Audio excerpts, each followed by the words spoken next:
All right, so it looks like we're going to be waiting at least a few minutes, see who else shows up. So, dashing and daring, courageous, caring, faithful and friendly, with stories to share. All through the forest they sing out in chorus, marching along as their song fills the air. Gummy bears, bouncing here and there and everywhere. Find adventure that beyond compare. They are the gummy bears.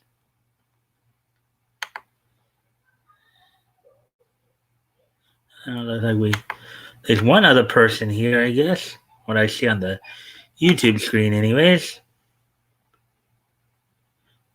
There's Leto.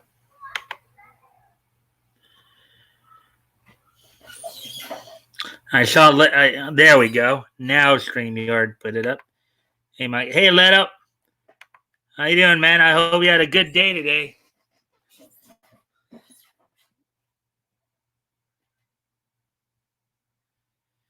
And we're just gonna wait a few minutes here, to let people kind of get in here. As always, of course, I do appreciate any and all likes and shares. That helps with the algorithm. Helps get the word out. So, hopefully, anyways, get some more people in here. Let's see.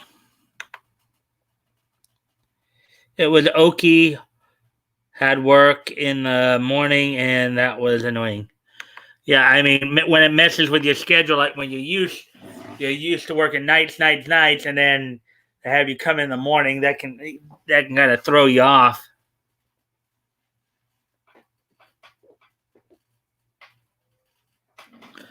I'm all right, same old, just yeah.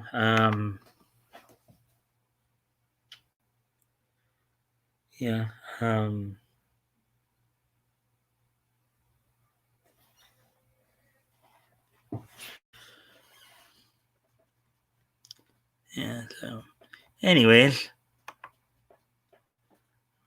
let me see. And the counter drops back down to 1 now. Okay, so yeah, so we're just waiting a few more minutes to try to.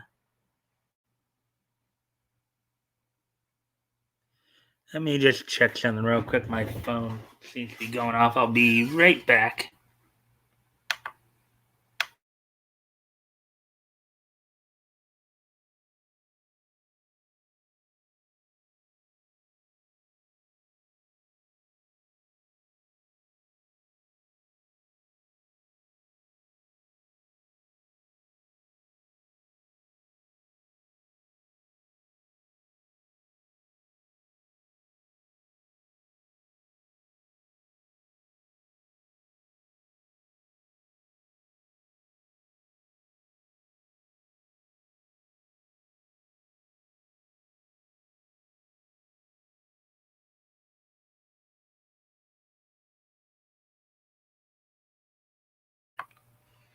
All right. Anyways, I'm back again. So yeah. So anyways, yeah. And I saw earlier, Leto, you did a video on Kathy Griffith. I still do plan on getting around to watching that. I just hadn't yet. Saw you did that earlier. Actually starting to feel more like watching videos of other people again. But well, I'd always watch tugs and flashes if they came up. But hadn't been watching much of anybody else of late aside from Critical Blast. Just haven't been up to it as much. But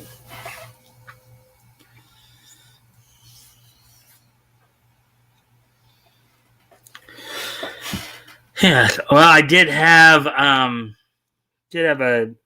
telehealth appointment with my doctor today just to see how he's doing and stuff like that. I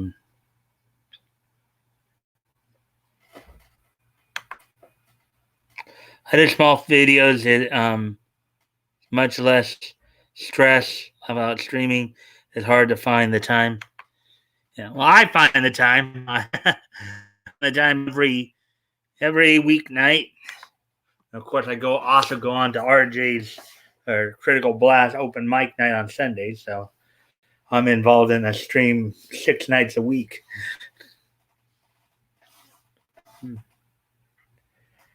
Yeah.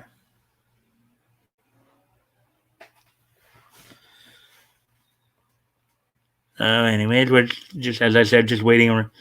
So we're coming up on 6 minutes now. Just waiting for more people to show up. Hopefully they'll show up soon.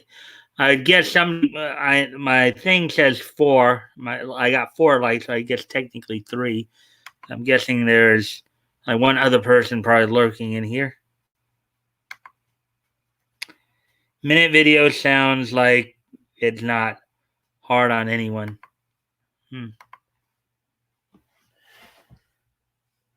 Well, yeah, I mean, you can get them done. It's kind of funny. Even when I'm streaming, for the most part, unless there's technical issues, the actual streaming isn't really the hard part. A lot of what takes a lot of my energy is the research when I'm like looking up articles to read, or like on for Fridays when I'm doing just trying to determine like what I'm going to cover. That actually takes more time and effort than the actual stream itself. That's what I find. But it's a happy thing, that's what I like to do.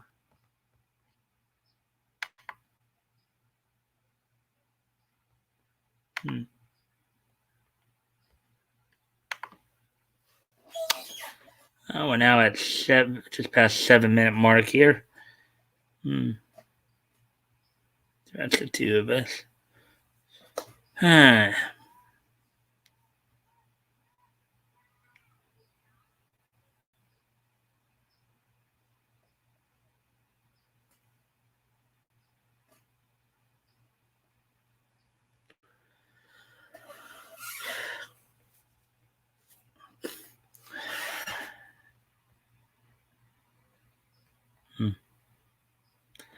La da da da dee da da.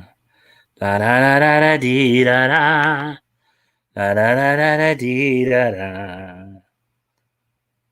La da da da dee da da. Amen. Okay, so at the very least, I'll tell you what's on tap for tonight. I got 6 stories, all from CBR. 1 comics related and 5 anime related. Okay, so that you said laugh out loud. What song is that? Laugh out loud. It's actually first little tidbit. The last song I was doing right now was actually and again, now mind you, songs just randomly come to my head. They don't mean anything, but it was a song called "Be My Lover." That's such a 90s banger. Yeah. Well, yeah, "Be My Lover" was a hit from the 90s. I think it was Technotronic, I believe. Might have did it or something like that. Huge dance hit. Anyway, so let's see. We're now at 9 minute mark here, so let me just go through here real quick to mention. So among the stories we have Kyoto Animation Music Festival announces lineup. One of the 6 stories we have for tonight. Let me see here. Under crazy anime fans, a 59-year-old Japanese man brutally murders his elderly parents for ruining his anime watching experience. We're gonna look at that story. Free, the anime franchise Free has a new teaser out. Taco Bell is into making mecha anime.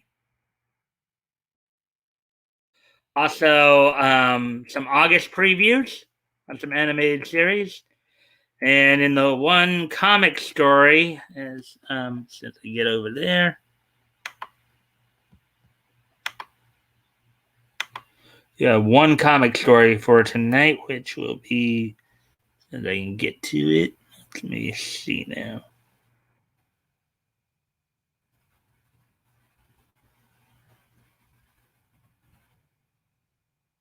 Yeah, Aftershock is also going to be having a new streaming show where they're interviewing comic creators. So Aftershock is an Aftershock comic.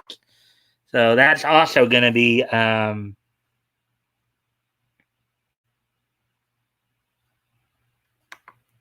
see good, a great song. Yep. So we have 4 people in here now. Yay, 4 people. Hello, Mike and Little. I hope you're both well. Yep. We're just I'm good, Toys. How are you? Oh God, that's terribly morbid. Go on. Yeah, we'll be looking at that story soon enough. I'm well, okay. Sounds like those old buggers had it coming. Oh boy. Hi, Mike. Leto. Action. Hey, Woody. How goes it? Woody. Hey, Woody.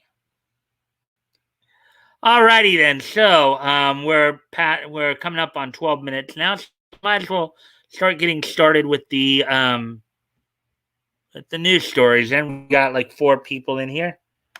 Bueno, as in good from Spanish. Gabe Bueno.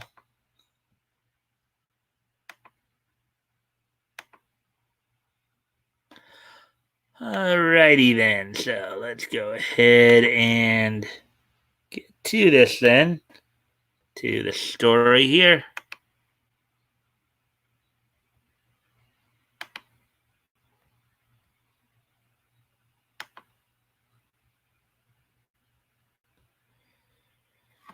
Alrighty then.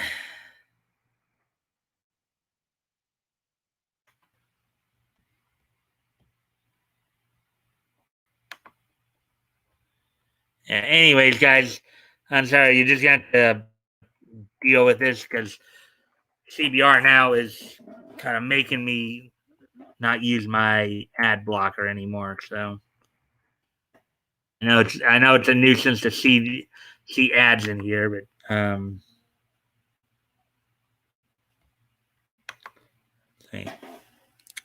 I thought getting paid to learn stuff, but today I found out my breaks and lunch hour is paid, and I'm paid from the time I leave for the job site till I get home. Oh, that's quite a bit of time there.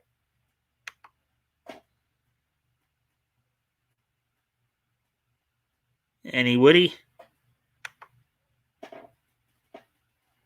I'd be stopping by the bar on the way home then.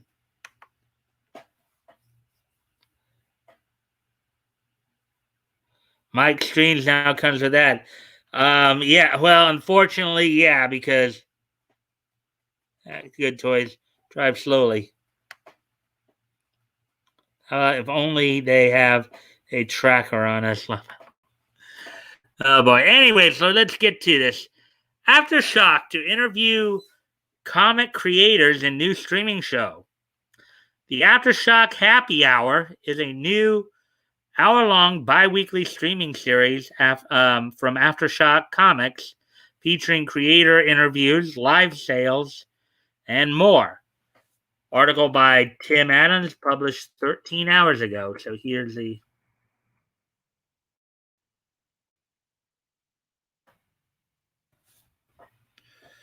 anyway.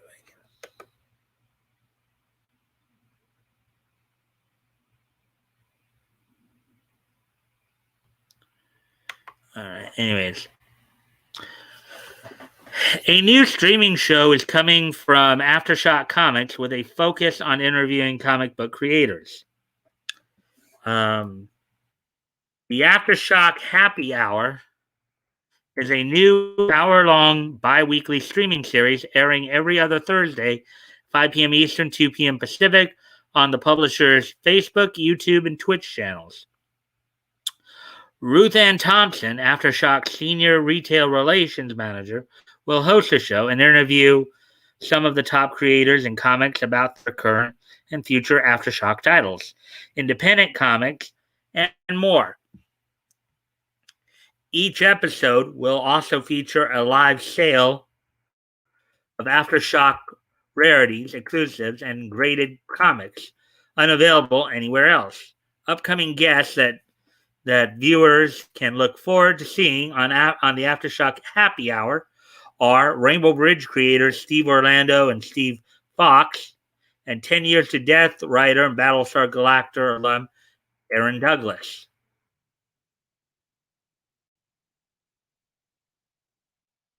On Thursdays at 2 p.m. Pacific, 5 p.m. Eastern. Shock Comics. Since day one, Aftershock has been a comic content company on a mission to partner with top creators to tell the most groundbreaking, dangerous stories. It sounds a little bit like what Arkhaven's doing with Arctoons, said Joe Pruitt. Aftershock CCO and publisher, quote, the happy hour will allow us to take our fans behind the scenes and communicate directly with our creator partners and other noteworthy personalities to talk all things Aftershock. We're excited to provide yet another avenue for enthusiasts to engage with our content and enjoy exclusive pricing on some of our most sought after, quote unquote, gems. Aftershock, who has two new additions to its membership team, Kelly Diodati joins as Ambassador Outreach Program Manager, responsible for the day-to-day operation, workflow, and management of the publisher's Ambassador Program. Teddy Leo, formerly an editorial assistant at Aftershock, has been promoted to associate editor. Quote, Kelly is a passionate communicator who will help develop and grow our ambassador program for years to come, added Pruitt. Quote, in just a short time, she's already made major strides in connecting with and growing our ambassador network. We're thrilled she's with us and look forward to continued success in this crucial area of our business, unquote.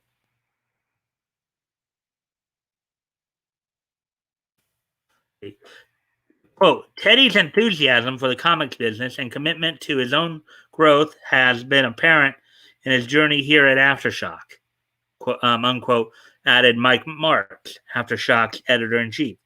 Quote, we look forward to more great things from him in his expanded editorial role while we continue to break new ground in the industry. He has a bright future ahead, unquote. Alrighty then, so there we go with that story.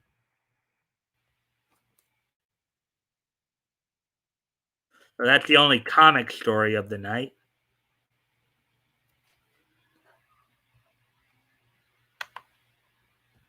Let me see if I can do something here about.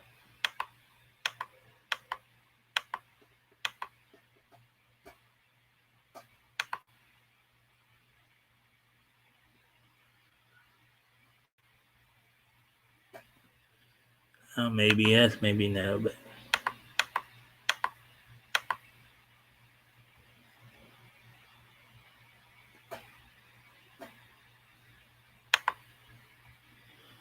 Alright, so anyways, as we get back up here, now going to the anime stories. There's a way we can find a way to.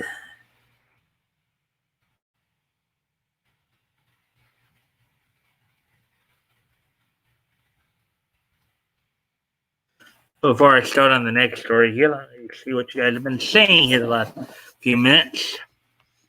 Check the time and all that. So yeah, so we're 20 minutes into this. Maymay's here. Hey, Maymay. Glad you're here. Always, guys, I do appreciate and Do appreciate any and all likes and shares. Helps get the algorithm up. Oh, and I just saw something too. I don't know if you guys noticed this, but I'm actually up to 125 subscribers now. So that's cool. Um, and if only they have a tracker. Let's see, sounds like these guys are trying to put Critical Blast Stream out of business. Laugh out loud. Well, what do you mean by that? I don't know if anything I've read yet anything to do with Critical Blast, but okay, I made it early. Yep, you made it well early, I guess for you.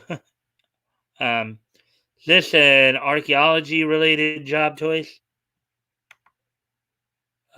Woody was asking Toys. What's up, everyone? No, not much. May just getting going on the stories. Hi, yeah, May from Woody. Hey, Woody from May. At Little Enchanted from May. Hey, May from Little Enchanted. As everyone, basically everybody's saying hi to each other. What's up? Okay. ADC and Mike. All right. What's up, May? I'm good. What's with the periods? Couldn't tell you there, Leto. Couldn't tell you. Neat. Congrats, Mike. Yeah. 125 subscribers now. It's been a few days, so I noticed it the other day, but you know how things go. They go up, down, up, down, up, down. So we got some new people in here. Hey, let's see who else is here. No, because they are interviewing new comic creators. One. Huh. Yeah, but oh, you're talking about the that interview stream. Well, first off, he's not they're not competing directly with Critical Blast as one, they're doing it just once a week and they're at 2 p.m. Pacific, 5 p.m. Eastern. RJ's on at like 5 Pacific. So they're not competing directly with him. Yes, Woody, I'm a field liaison for the Department of Accommodation and Reconciliation. Hey, May from Woody. And hey, RJ, how you doing, man? They wouldn't have to try too hard, Leto. Well, yeah, but I will say again, I don't think they are because one, they're only doing it once every 2 weeks. RJ's on like pretty much like me 5 nights a week. You know, he's 4 to 5 nights a week, and also his is 5 p.m. Pacific. Theirs is 5 p.m. Eastern. So, and then somebody came in. I guess this is Void Ranger 95. What is your favorite beer? Well, I don't drink beer myself, so other guys might have.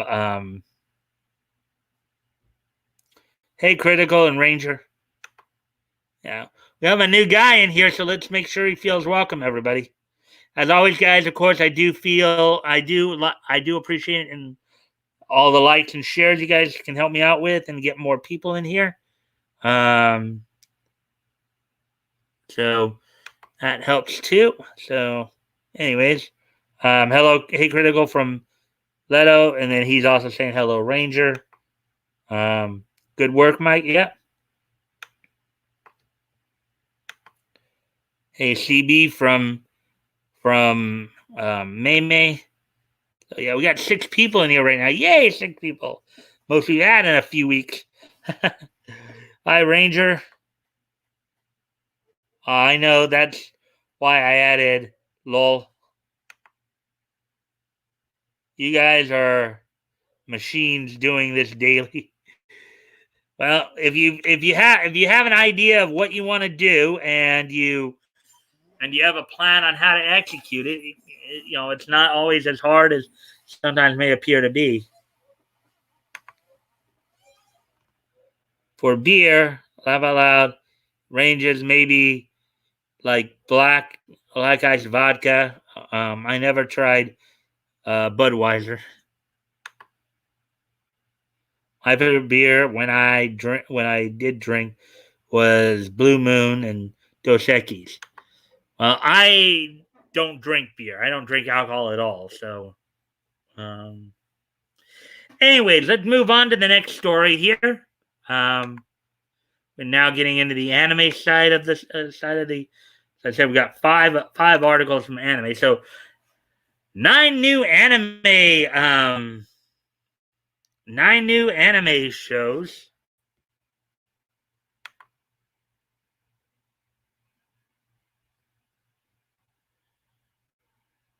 Let me try something here before we continue. If I can somehow clear this ad out.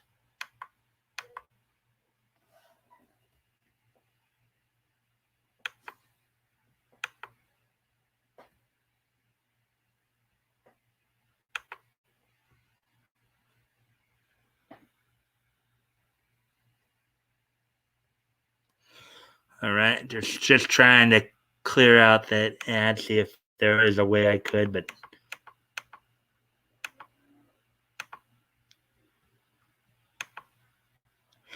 all right. Anyways, 9 animated TV shows and movies to watch in August 2021.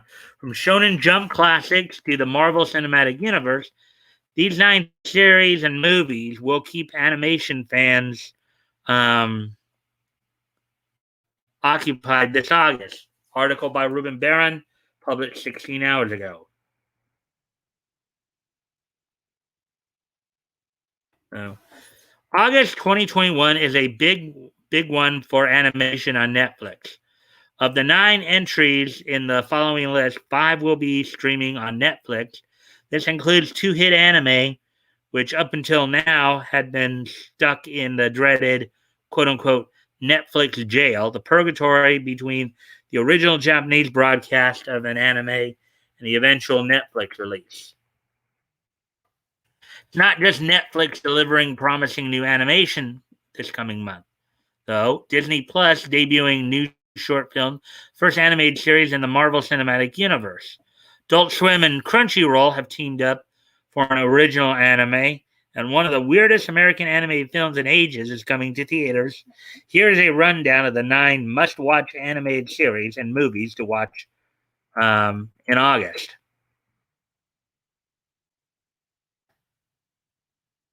Let's see if you guys are saying anything thus far.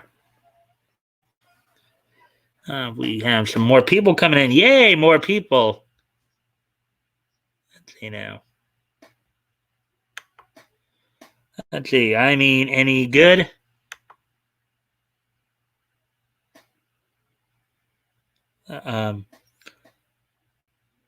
Rum cream kind of is but strong.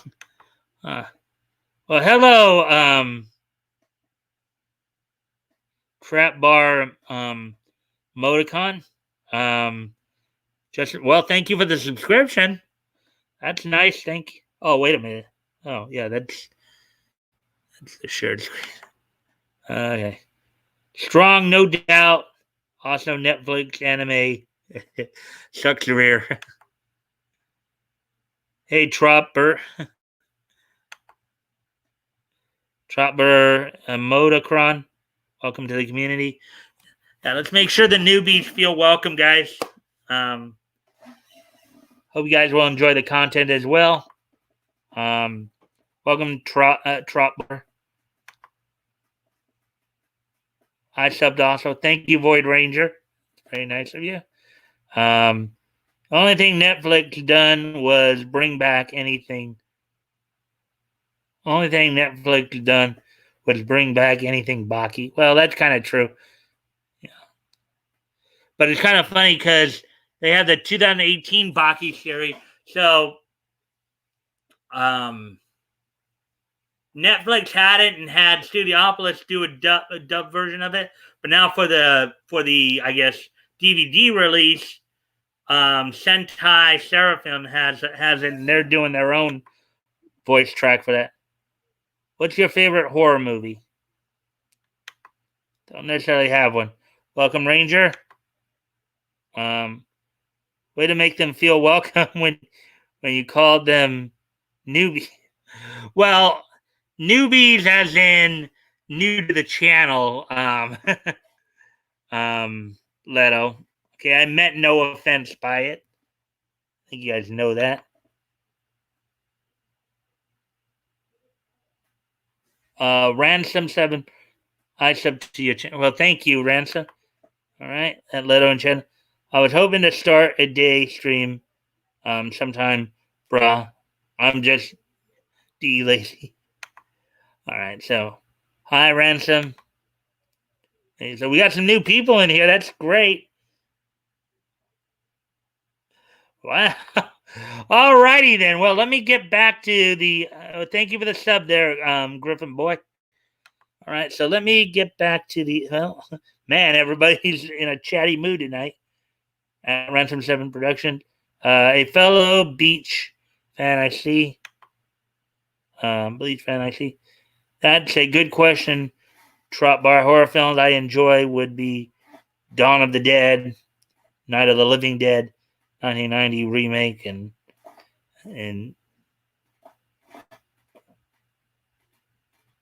Jeremy would be.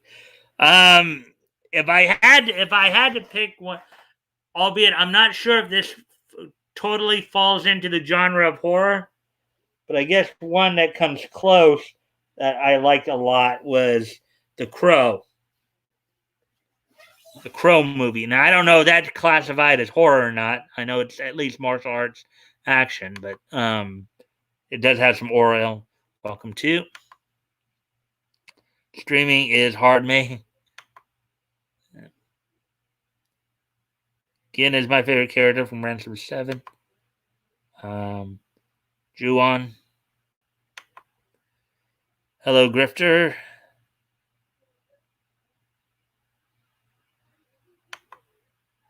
Say Ransom 7. I like Gin too from Amy. Hello, Grifter. Crow movie is pretty good. Yeah, just a tragic ending of Brandon Lee right there. That's the only thing. Nino Tora and Ukiora. I will also. I like also. Good soundtrack. Yep. Anyways, back to the article here. We can get into it, and I think the guys who just had they shoved the channel. I thank you guys for the new subscriptions. There's like 4 or 5 each. I may be up to 130 by now, but we'll wait and see. Short Circuit Season 2. Disney Plus has been great for showcasing short films, and while none of the shorts from Short Circuit's first batch were Oscar contenders, like some of Pixar's Spark Shots, it's still great to see Disney animators experiment new style. All right, well, I'm going to go off camera for just a quick moment, people, just so I can turn on my light in my room here. I'll be right back.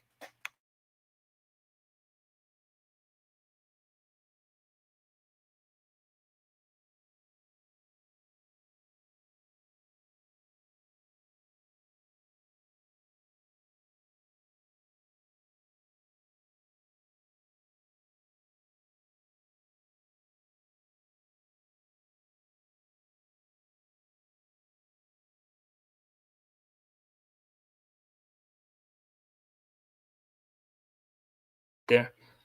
Sorry about that. I kind of goofed, didn't erase. I just. All right, back to that. Thank you for the sub archive gamer database. To make sure that all the people let's make sure that everybody who's coming in who new to the channel here is it feels welcome.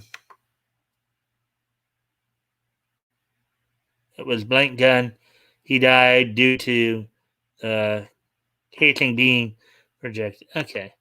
Anyways, so alrighty then. So, anyways, and I thank everybody again for all the new. I think for all the new subs. I'm gonna get back to the article here. So,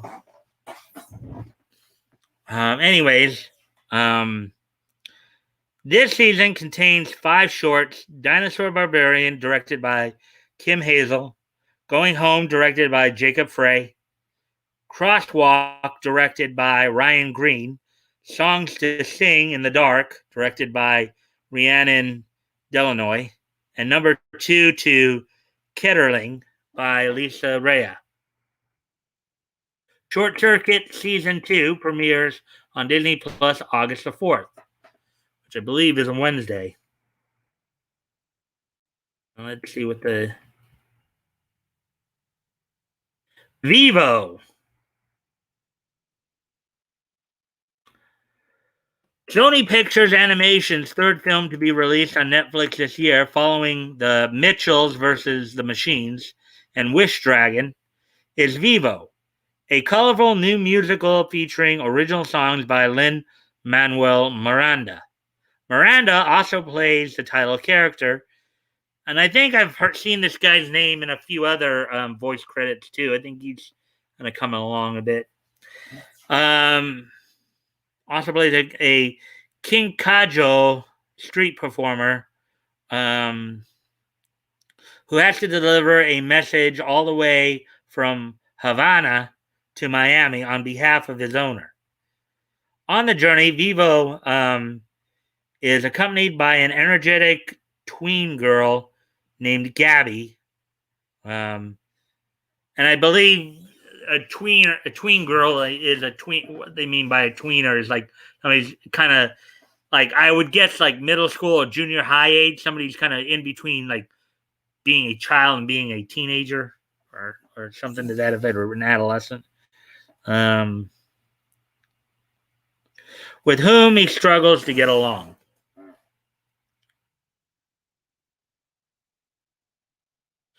Directed by Kirk D'Amico, Vivo features the voices of Lin-Manuel Miranda, Yanirli Simo, Zoe Saldana, Juan de Marcus Gonzalez, Michael Rooker, Brian Tyree Henry, Nicole Byer, and Gloria Estefan. Gloria Estefan. I remember a lot of her work back in the 80s with Miami Sound Machine, and a lot of her singing work. The the film premieres August on Netflix, August 6th. Shaman King. Let's see what's going. Hopefully everything's going all right here.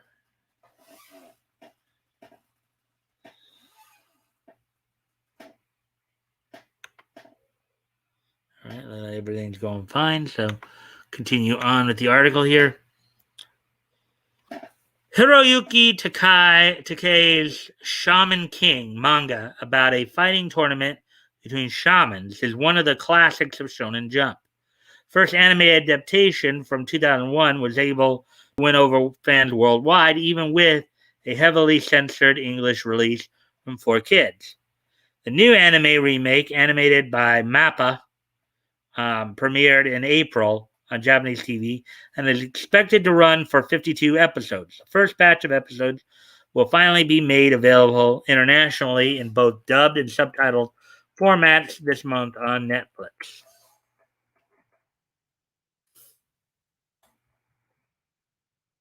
Directed by Joji Furuta, Shaman King Season 1 premieres on Netflix on August the 9th. What If? Oh, this is going to be interesting. I think it's supposed to be a captain, like Captain Britain, who is a kind of a variation of Captain America, but let's take a look here. Probably the most hyped up cartoon on this list, Marvel Studios' What If looks to explore the many worlds of the multiverse created in the season 1 finale of Loki the Watcher,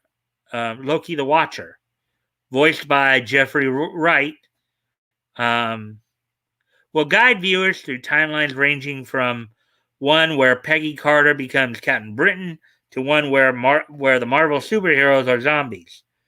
Many actors from the mainline MCU will be reprising their roles, including one final performance from the late Chadwick Boseman as T'Challa. What If premieres August 11th on Disney Plus. Tina, Pirate Princess. We've read a few articles on this one already. This one's coming to Adult Swim.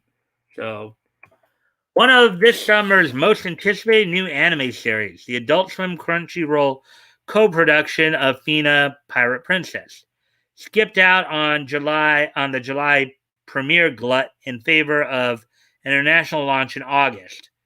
So it may be coming soon. The show, described as a hybrid of shonen and shoujo styles, follows an orphan girl rescued from an arranged marriage by a team of samurai pirates.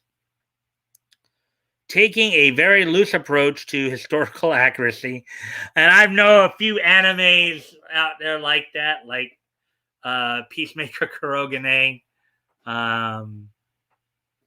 Sure no Toki's kind of one, believe it or not. But let's see, even what's another one I know of? Le Chevalier d'Eon. That one's another one. Fina, Pirate Princess, looked like one of the season's most gorgeously animated new shows, with animation by Production IG, which I believe also has done Ghost in the Shell over the years. Directed by Kazuto Nakazawa, Fina Pirate Princess premieres on Adult Swim August 14th at midnight Eastern Pacific and will stream on Crunchyroll the following day. Adults, August 14th. So I'm trying to think. Oh, yeah. I wonder if midnight Pacific. So I wonder if that will mean, will that be midnight Saturday night to Sunday morning, or Friday night to I guess we'll have to wait. I'm guessing it's going to be Saturday night to Sunday morning, because it is being pitched as a possible series coming to Toonami. So we'll wait and see. I'll let you guys know when I have more information on that. Don't know if there's anybody in here that actually watches, aside from myself, that watches Adult Swim, but let's see. Oh yes, the Adult Swim original. Let's see. I'll give it a shot. I got too much of things I need to watch. Not enough time. Isn't that always the case? Let's see. I had to stop watching Gintama for a good reason, because it made me laugh too much. And the emotional of the series, man, sounds really good. Let's see. Inuyasha to get it. Yeah, it was, and I don't know if you've had a chance. I know they just recently debuted Yashahime, Half Demon Princess. That's going on Toonami right now. If you want to check that out as well, that one looks pretty good. Check it out, man. It is good. And then Rand. Okay. All right. We're all friends here, everybody. Let's be nice to each other.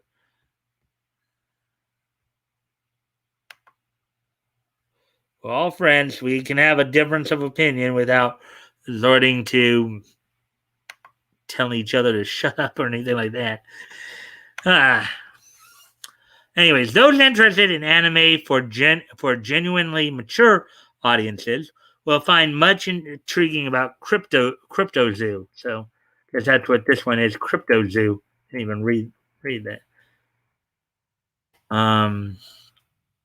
The new movie from the filmmaking team behind My High School Sinking into the Sea won Sundance's Innovator Award for its unique animation.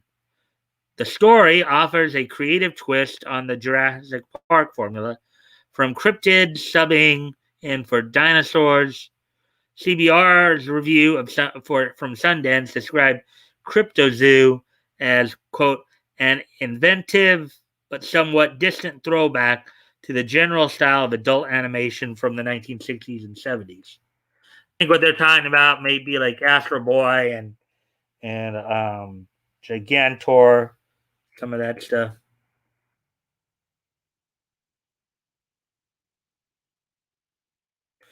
Directed by Dash Shaw, Crypto Zoo features the voices of Lake Bell, Michael Cera, Angeliki Papovila, Zoe Kazan, Peter Stormare, Grace Zabritsky, um, Louisa Cross, and Thomas J. Ryan. It premieres in theaters on August 20th, which will be a Friday. The Loud House movie.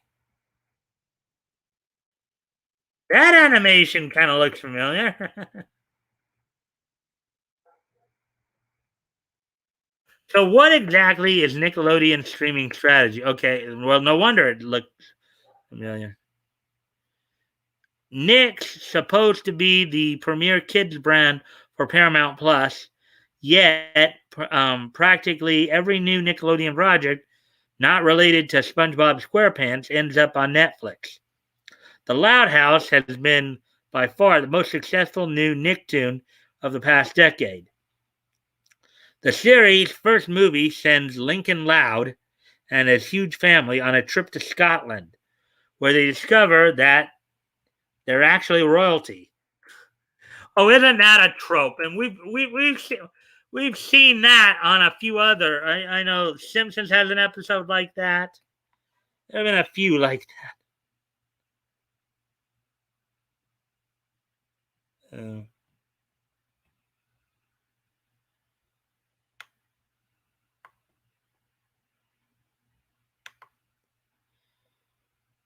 I miss watching Inuyasha when they would premiere new apps every week in the early 2000s. I would be on AOL chat and watch it with people in chat. Never saw Inuyasha at all. That's what I'm saying. He'd recommend it. What is the long one though? Yeah, it's a long one though. But there is in it. Well, yeah. Well, okay. So the first part of it went 167 episodes. Then they had the final act, which of course concluded the first series. Which final act, Inuyasha, the final act ran 26 episodes. Now they have Yashahime, Princess Half Demon, which is currently running. The dub is currently running on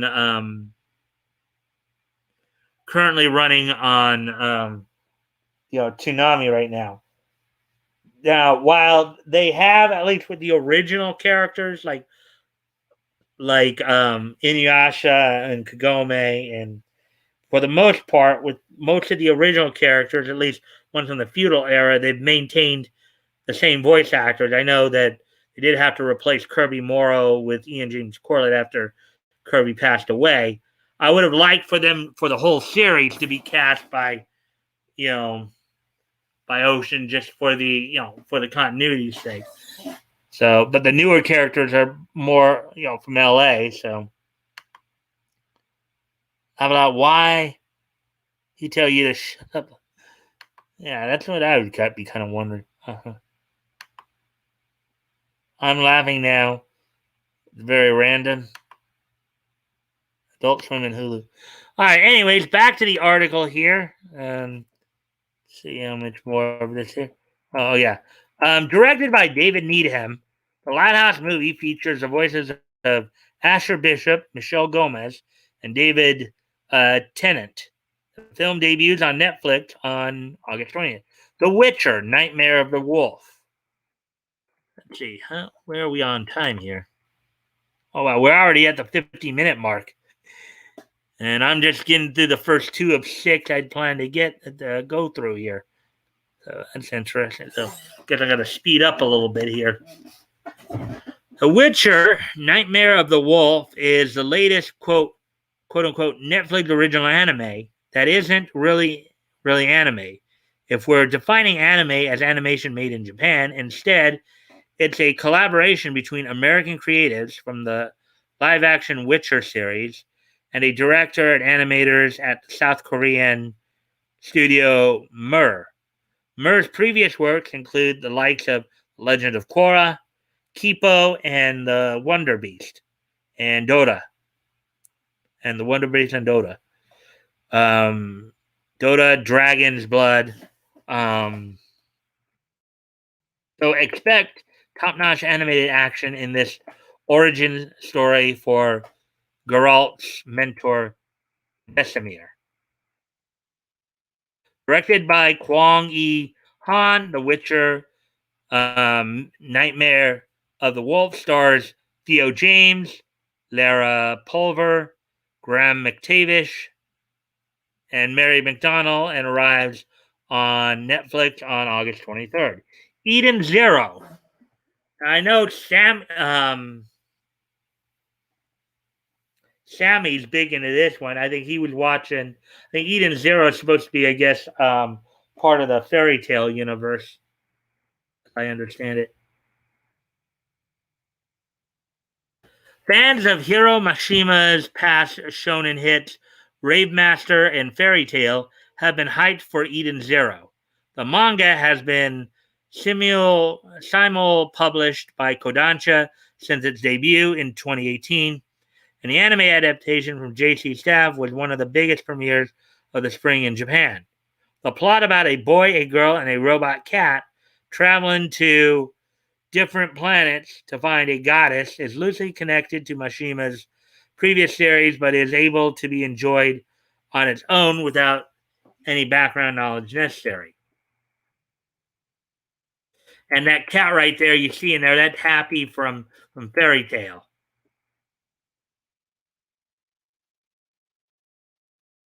All right. Directed by Shinji Ishihara and Yushi Suzuki, Eden Zero premieres on Netflix August 26th. And there we go with that one. So we're done with that one.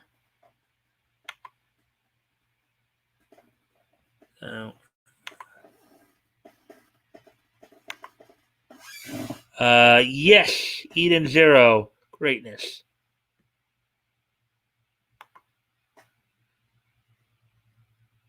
It just reminded me of Raid Master stuff.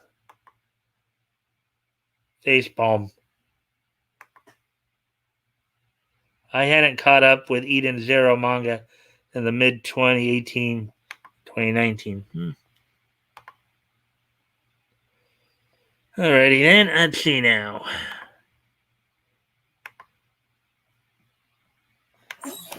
Well, we had a high of 8 tonight. I know that much, so that was nice. Down to 2, apparently, according to the counter, which we know a little screwy.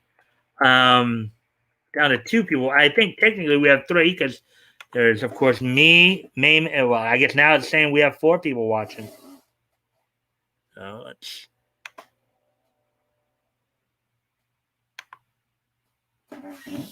Inuyasha sub actors are from, well, dub actors is what you mean. Yeah. They're from Canada. Yeah. It was done up in Vancouver at Ocean Studios. Richard Ian Cox did the English voice for Inuyasha. Kirby Morrow did the voice for Moroku. Kelly Sheridan did Sanga, and then two girls did 2 voice actresses did the voice of Kagome.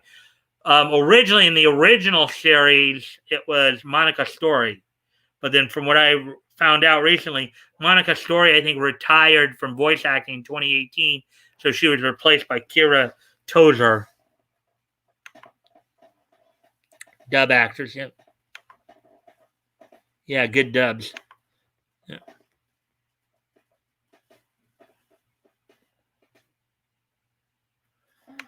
All right, so anyways, let's get to the next story here.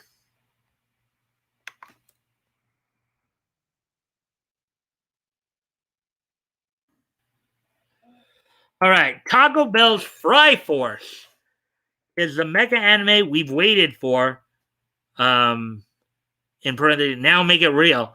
And I actually saw this commercial the other night on Toonami. They actually did this. Yes, Fry Force. Taco Bell's brilliant new quote unquote Fry Force commercial has captured the attention of hungry anime enthusiasts, but we want more.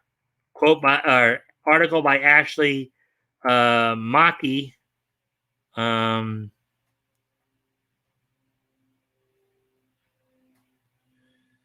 Published 13 hours ago.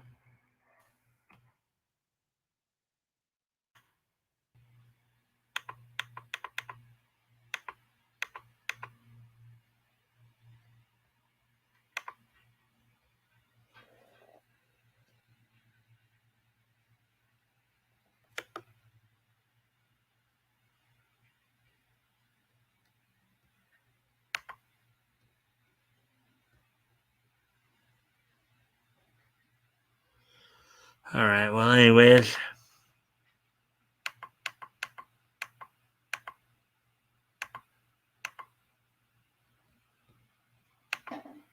see what happens if I turn.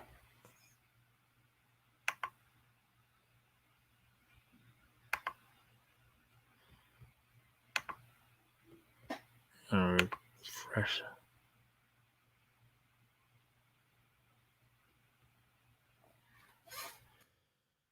Yeah, so this is basically what happened. I saw this yesterday. I guess they won't let me.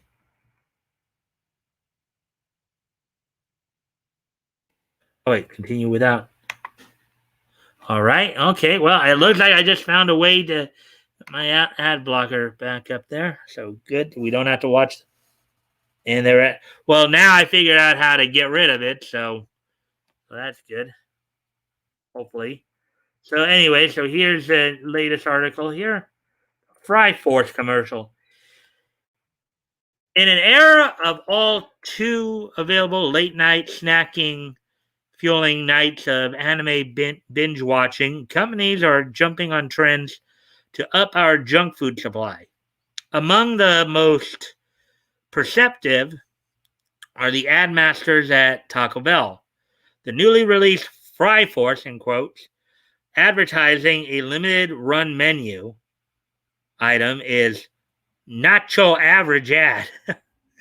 First airing during the Tokyo Olympics opening ceremony, this clever commercial is practically begging to be made into an actual thing, and quote unquote Fry Force deserves it. From the cryptic quote unquote Belluminati video to the horror themed quote unquote The Craving, Taco Bell has put out some pretty creative commercials in its time. But now the Mexican inspired food chain has gone above and beyond to make us buy cheap tacos, or more specifically, nacho fries. Nacho fries! To up the hype for the return of their popular but temporary nacho fries menu item. Taco Bell introduced an anime inspired ad in which the mecha pilot group Fry Force must face evil in order to quote unquote save nacho fries and the world unquote.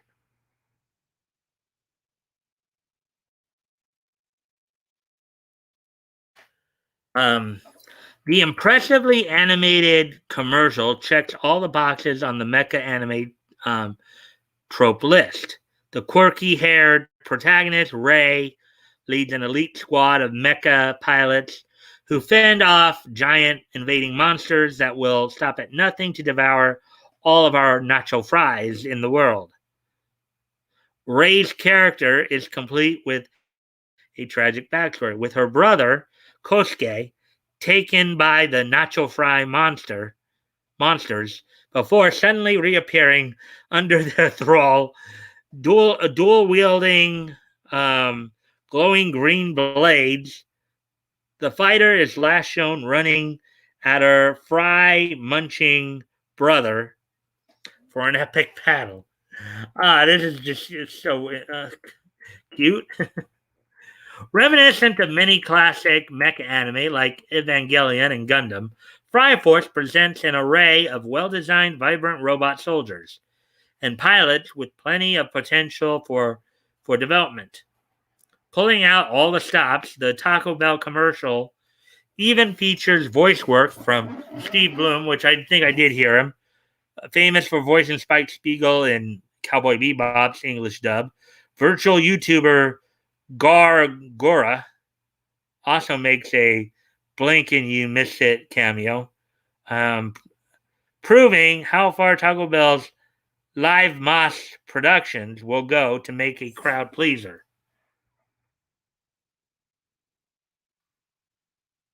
Unlike the majority of mecha anime, however, quote unquote Fry Force, doesn't take itself so seriously.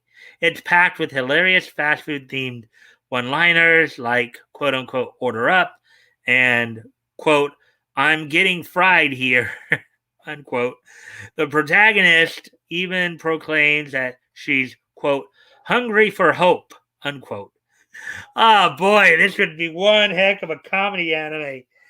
This could be one heck of a comedy anime. I don't know if it ever surpassed Full Metal Panic Fumofu, but this could be a pretty interesting comedy mecha anime if they were to do it. Um, let's see. The perfectly punny and cheesy tone, nice use of the word there. Cheesy tone of the commercial hits just right. It's a well crafted parody that could easily transition into something more. And I would kind of have to agree with that. Shortly before the release of the animated video, Taco Bell presented a short Fry Force manga introducing their ad campaign's idea. In the announcement, Taco Bell calls out otakus who will ingest endless anime, insisting that nacho fries are an quote unquote otaku. Ah!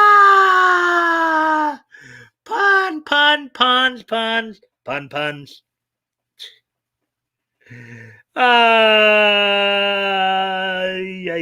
Yay. Was Full Metal Panic that bad? Never. Actually, at least in my opinion, Full Metal Panic was actually very good. It was very good because it was so over the top, and Fumofu in particular was like it was a comedy one, and it was like real over the top. It was like pretty funny. I actually would recommend it. I forgot the protagonist has a hot for his sister or cousin. It's pretty messed up. Reminds me of a certain other anime.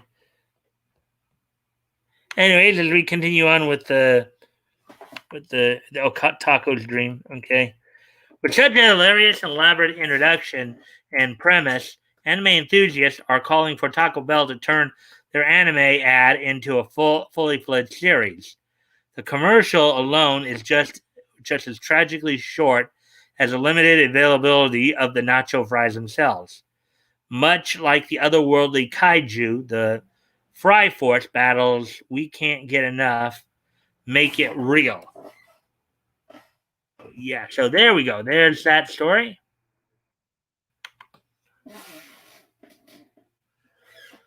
Ooh, to the music. So hour and 4 minutes in. So yeah, I gotta start. I don't like Tokyo Ghoul anime. So, anyways, all right, I'm gonna start blasting through these because we're already over an hour. So, here's the next one. The next article I'll read. Free. The final stroke makes a splash with new teaser. A new teaser trailer and image have been released for the first part of the finale of Kyoto Animation's Free Iwatobi Swim Club series. By written by Michael Lasuna, published 13 hours ago. For those of you who don't know, Free is a swimming anime. The beloved swimming anime Free Iwatobi Swim Club will soon take its last lap around the pool. And Kyoto Animation has released a new teaser trailer. Um, and the image from the first part of the finale to hype fans up for the conclusion.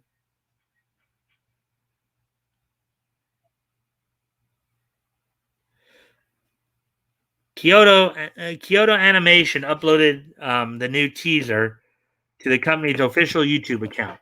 The teaser shows Haruka getting ready to compete in the global swimming tournament held in Australia, which was foreshadowed in the third season of the anime Free Dive to the Future, The Final Stroke. Dive to the Future. The Final Stroke is being promoted as the quote unquote final chapter for the boys of the Iwatobi Swim Club and will be released in two parts, with the first half premiering in Japan on September 17th and the conclusion coming in April 2022.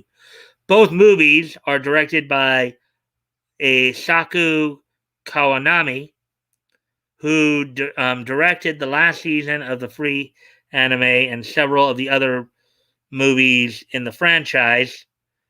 The movie will also feature a new song from Japanese rock group Old Codex, which Tatsuhisa Suzuki, the voice actor of Makoto, is a part of.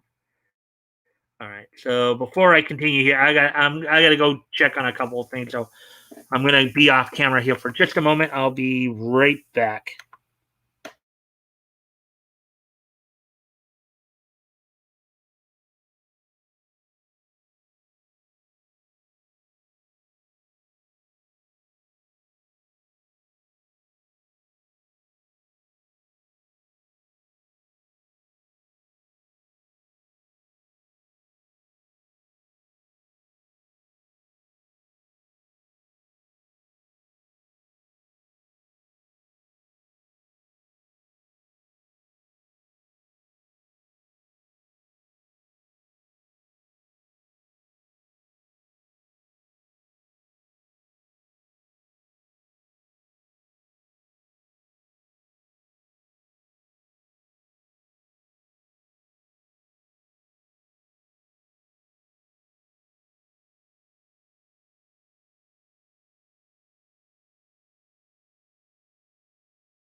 All right, I'm back. Just had to check on the dog and stuff. So.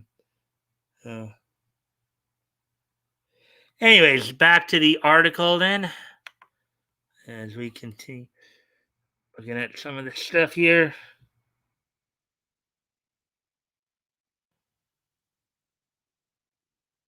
Let's see. Free Iwatobi Swim Club is based off the light novel High Speed by Koji Oji and is one of Kyoto Animation's most successful franchises. The first season of the anime was released in 2013 and was followed up with a second and third season in 2014 and 2018, respectively. The two part kind of like Haikyuu with the volleyball theme. Um, the two parts of the final stroke will be the fifth and sixth movies in the franchise. Previous theatrical releases included three compilation films that retold the events of the TV series with new content, as well as a prequel movie. The series tells the story of a group of teenagers who rediscover their love for competitive swimming and decide to revitalize their school's neglected swim club. Free Iwatobi Swim Club, as well as its follow-up seasons Eternal Summer and Dive to the Future, are available for streaming on Crunchyroll. Right, and there we go with that one. Let's see now. All right.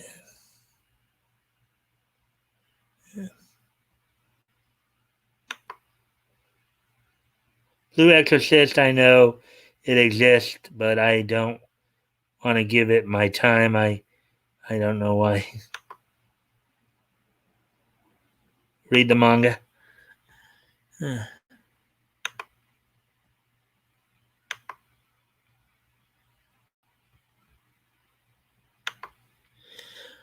All right. So, anyways, as we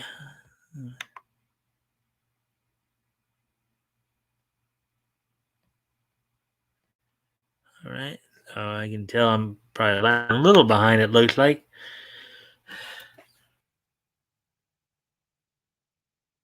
Oh, here we go. This is a story I was talking about earlier, and I know Leto. This story I'm about to read here is in the vein of crazy anime fans. But before, I'm a cashier for a porn store, and my other job, I buy equipment for that porn store. All right. All right. So this is an interesting story I came upon as I was looking for stories. This goes under the envelope of crazy anime fans. Man claims he killed parents for ruining his anime watching experience.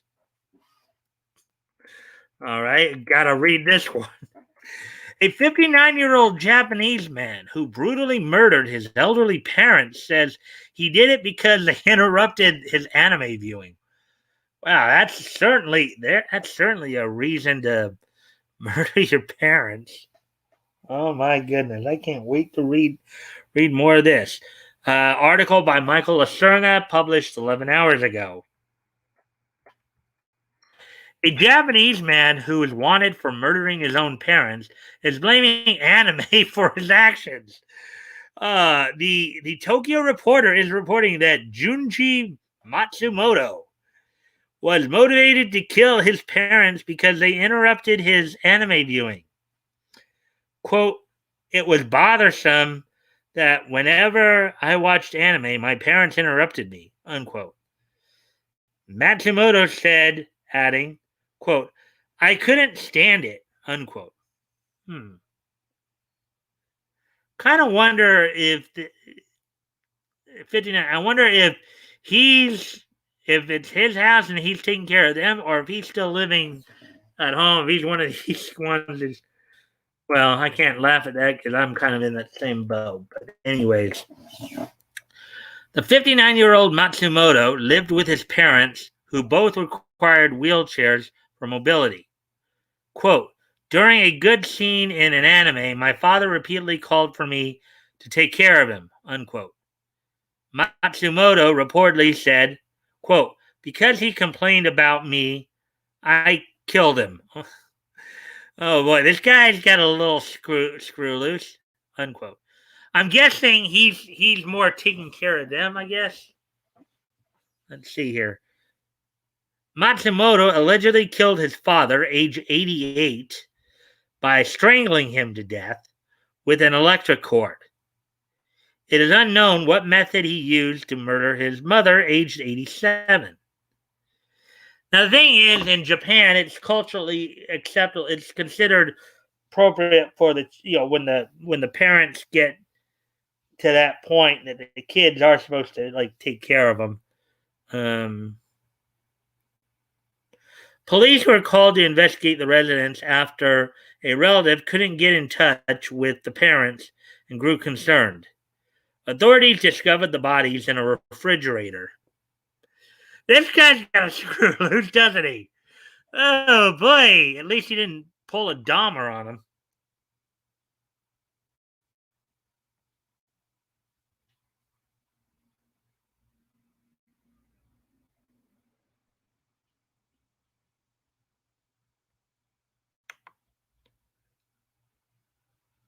Pan be wilding. Hey, TK right now. Guess he kind of had to kill the whole jailing system because you can't watch your anime when you're in prison. I can't. I don't say CK right now. You're serious. Whoa. I'm serious, May. Can't say CK. I won't judge it all. Also, in the fridge, he has a serious killer tendencies at most. Yeah, there have been a few serial killers who sat there and like put their victims in fridges. Anyways, continuing the story here, Matsumoto, who had fled the area days before the bodies were discovered, led police on a country-spanning manhunt as he ran from his residence in Fukuoka, located in southern Japan, to as far away as Akita Prefecture, which is located on the northern half of Japan's main island of Honshu.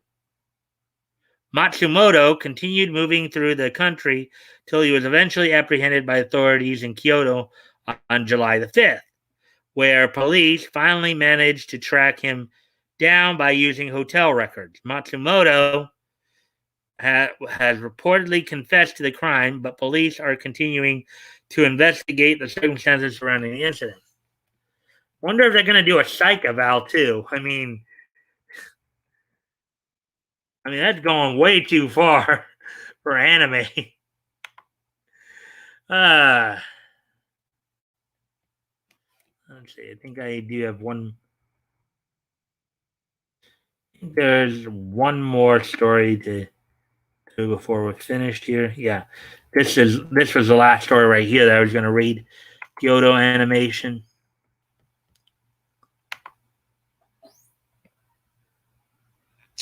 Yeah, and just think the other guys are missing that story.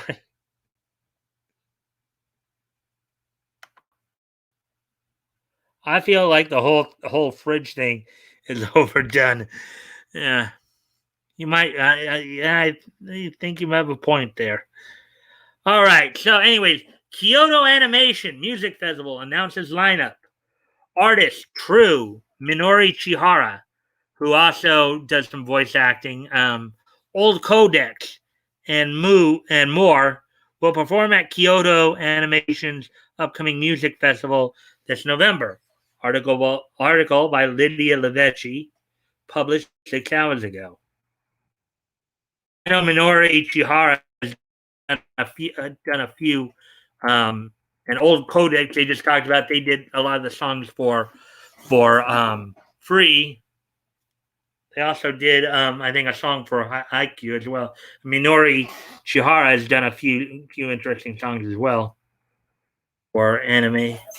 Kyoto Animation has revealed the first group of musicians that will perform at its upcoming music festival event, which will feature music from series such as Miss Kobayashi's Dragon Maid, Free, and more.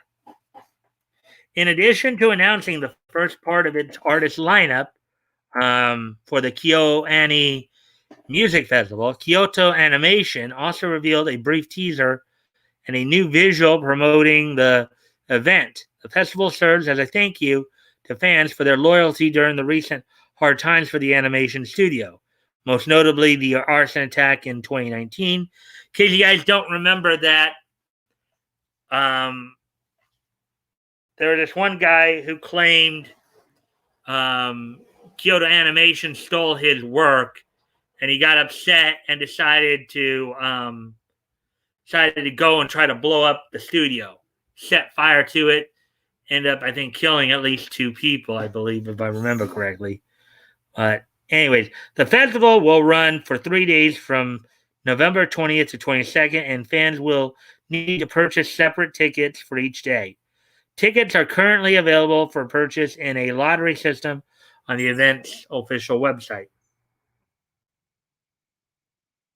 And then here's, of course, a copy of the Twitter account. While the lineup of artists on the third and final day of the festival has yet to be confirmed, Kyoto Animation did confirm that the first day, November 20th, would see artists perform music from the anime Tamako Market, Suruni, Sound Euphonium, Free, Myriad Colors, Phantom World, Munto, and Sound Euphonium spin-off film Liz and the Bluebird. Kyoto Animation announced that the confirmed artists include Mai Aizawa, who voiced Mio in Kyoto Animation's Nichijou and sang the ending for the Munto finale movie, and the band Old Codex, who have performed several opening themes for the Free franchise. They will also be joined by the band Screen Mode, who performed the opening theme for Myriad Colors Phantom World, as well as Aya Suzaki, who voiced Tamako, the Japanese voice of Tamako Market protagonist Tamako, and who also performed the show's opening and ending. The singer True, who wrote and performed several songs for Sound Euphonium and performed the opening themes for both Violet Evergarden and its sequel film, will also perform at the event. The first day will also feature the band Homecomings, who performed the theme from Liz and the Bluebird, and finally the band Luck Life, who performed the opening for Sarune. Second day will feature music from the series Violet Evergarden, Beyond the Boundary, Miss Kobayashi's Dragon Maid, Love, Chunibyo, and Other Delusions, and Munto. Mai Aizawa and True will perform again and will be accompanied by Minori Chihara, who has sung openings for Beyond the Boundary, Violet Evergarden, and The Melancholy of Haruhi Suzumiya. She's done quite a few songs, believe it or not. The second day will also feature the band Fauna, who performed the opening for Miss Kobayashi's Dragon Maid, Ira Yuki, who has performed music for Violet Evergarden, and the singer Zach, who has performed multiple songs for Love Chuni, Bio, and Other Delusions, will also perform on this day. There are still several unannounced artists performing on the first 2 days who will likely be confirmed as the event draws closer. So, about 4 months away here. There are 2 tiers of tickets that are currently available for purchase. A regular tier tickets cost 9,900 yen, roughly 90 US dollars. And the premium commemorative goods tier ticket costs 18,700 yen, or roughly 170 US dollars.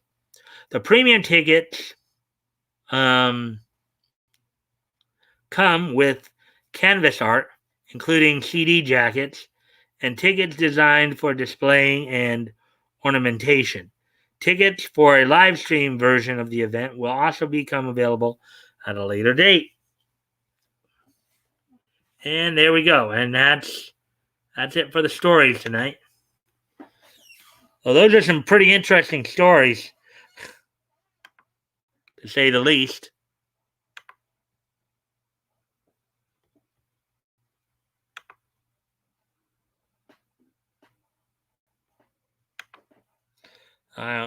After the stream, obviously, I have to see how many subscribers I have. So, sounds like 4 or 5 people subscribed all tonight here. So, see. But I guess said a couple things here in the last few minutes here. Let's see.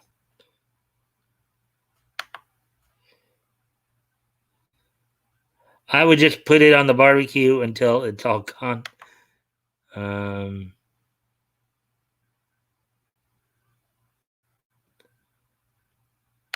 okay, here we go. Hey, Meme said to Leto, I'm getting things about body stuffed in the fridge, tropes, and comics. Yeah, well, it's kind of a common theme, apparently. I would just put it on the barbecue until it's all gone. I remember that. Yeah, they were. Interesting stream. Also, you're over 130 subs now. Oh wow! So yeah, I knew it was like based on how many of those were saying that they subbed. I counted what I thought was maybe 4 or 5, and I was at 125 at the beginning. So that's cool. Hopefully they'll continue coming back and they'll join us. Tonight is more of an anime stream, obviously. We had more anime stories tonight than comics. And again, it's niche news. It's whatever we find in the world of niche. So, anyways, let's see now.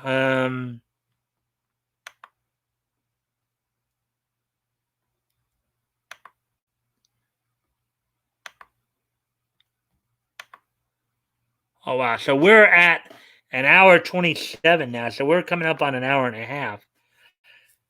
So, was there anything else you guys wanted to talk about or ask about?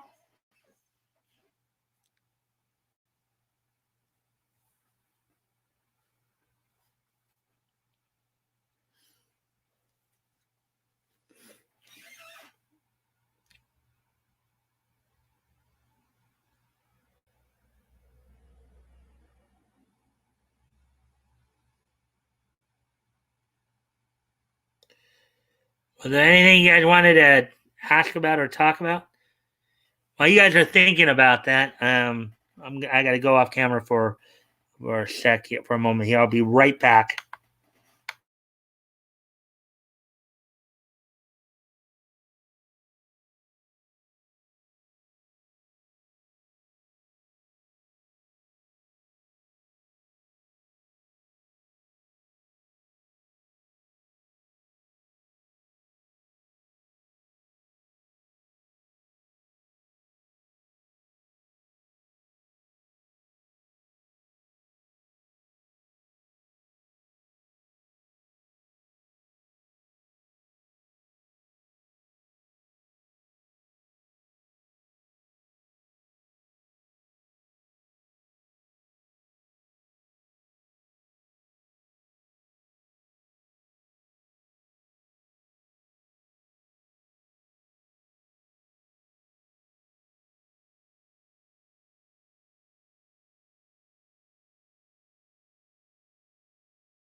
All right, I'm back. So let's see what you guys have been saying since I was. Um, hmm.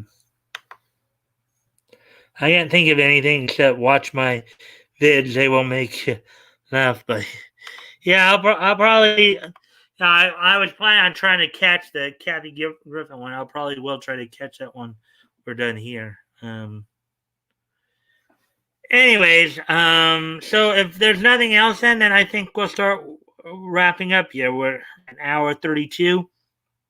Um, if you guys are ready, we can get to this day in each history.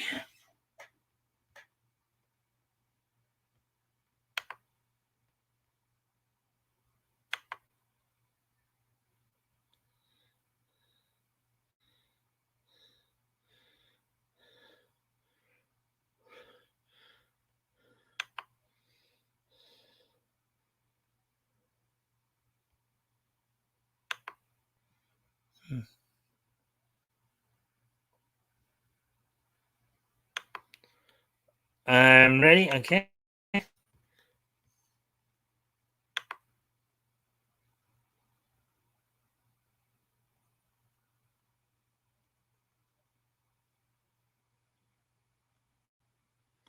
Hmm. All right. For whatever reason, the YouTube screen is stuck.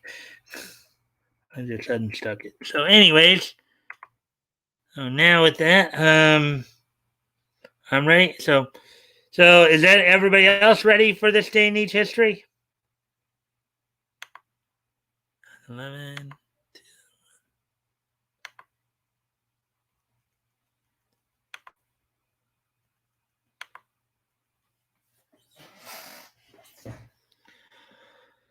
All right. So without any further ado, we're going to start winding down here. We're going to take a look back at this day in each history. Today being Tuesday, July 27th, 2021. I'm going to take a look back at this day in each history. And our first stop is going to be 20 years ago today, on a bit of a sadder note.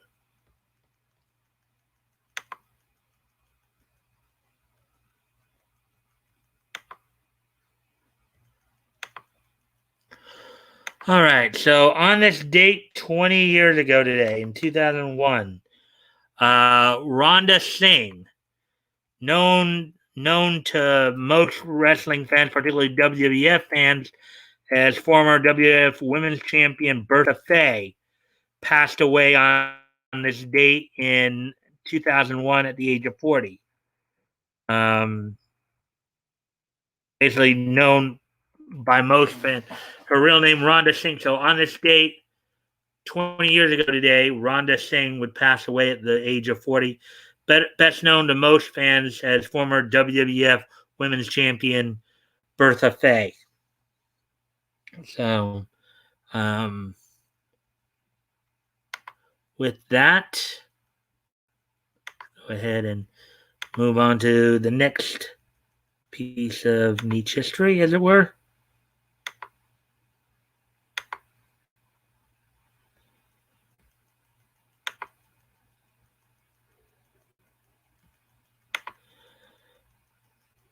On this date, 10 years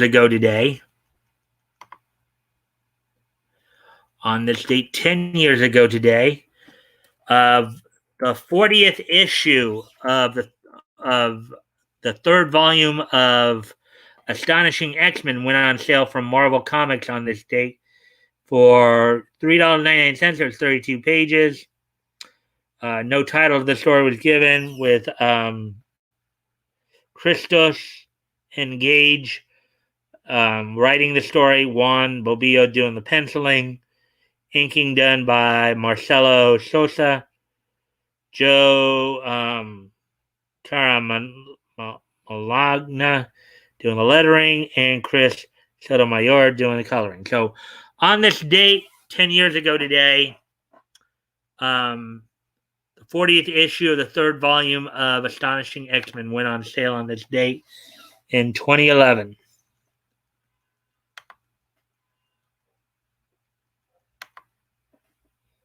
What up? I'm wiped out. It was heat index, hot, and of course I threw. Yeah, you're late, Bat Goat. We're wrapping up actually, but thank you for coming in. Oh, and I started out with 125 subscribers. I think I got up to now 131. Wow. Um, got five. Got 6 new subscribers tonight. Um, Hello. Me and you should start a stream where we talk about anything. Hey, Goat. That little chat, or maybe specific. Your elbow will be sore when it cools down. Better grab a drink. You know what? I might start it tomorrow. Hopefully my throat don't start catching up. All right. Well, anyways, I have one more piece of history here. That'd be cool, but I'm not good on live stream. I get shy. All right. So, anyways, one last bit of niche history, and all I can say is this: 2011 is just so nice that we're gonna hit it twice. As the last piece of niche history also comes to us from 10 years ago in 2011.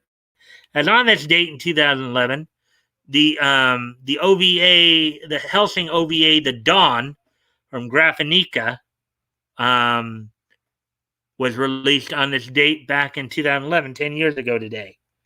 So the Helsing The Dawn from Graphinica was released on this date.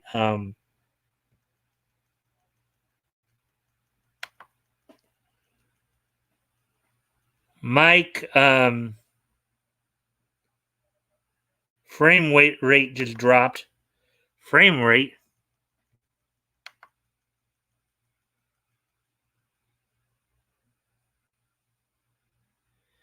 What do you mean by that?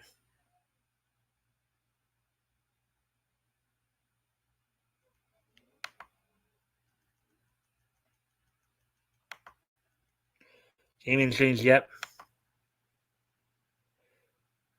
Twice hit up, baby. Oh yeah. Hellsing, yes, my favorite anime.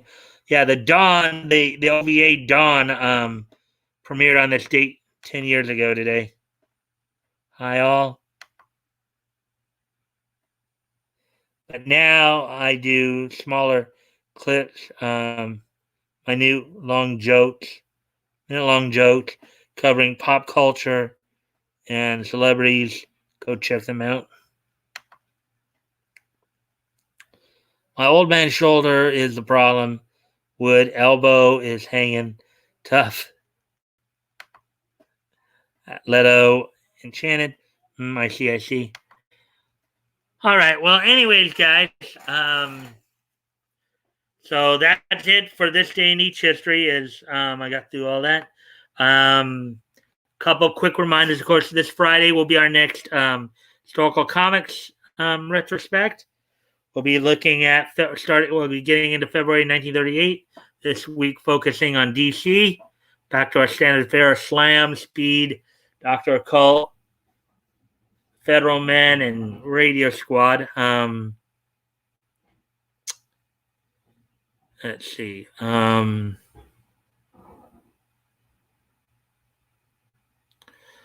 Also, don't forget, on Monday, September the 6th, that will be our next open mic night. So I hope you guys will be excited for that.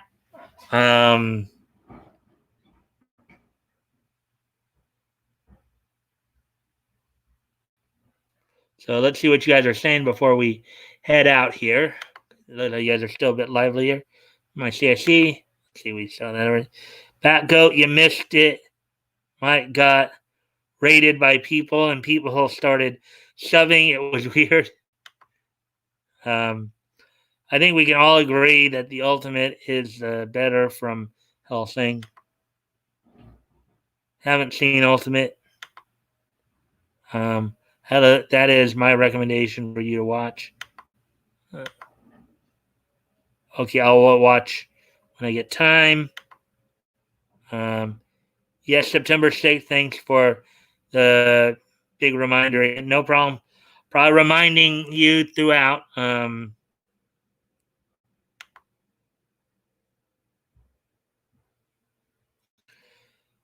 little birdie tells me that Bat Goat has started work on a new trophy. You all saw the hippie bus. It's painted and festooned. Mike got rated. Cool. Yeah, I had like 4 or 5 people come in.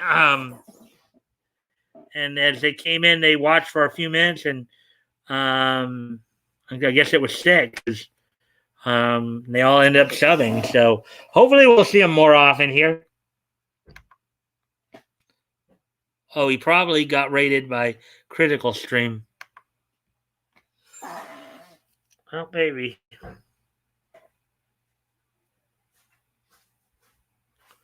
Anyways, guys, thank you all for being here. Batcoat, thanks for showing up. And I will see you all tomorrow. Bye.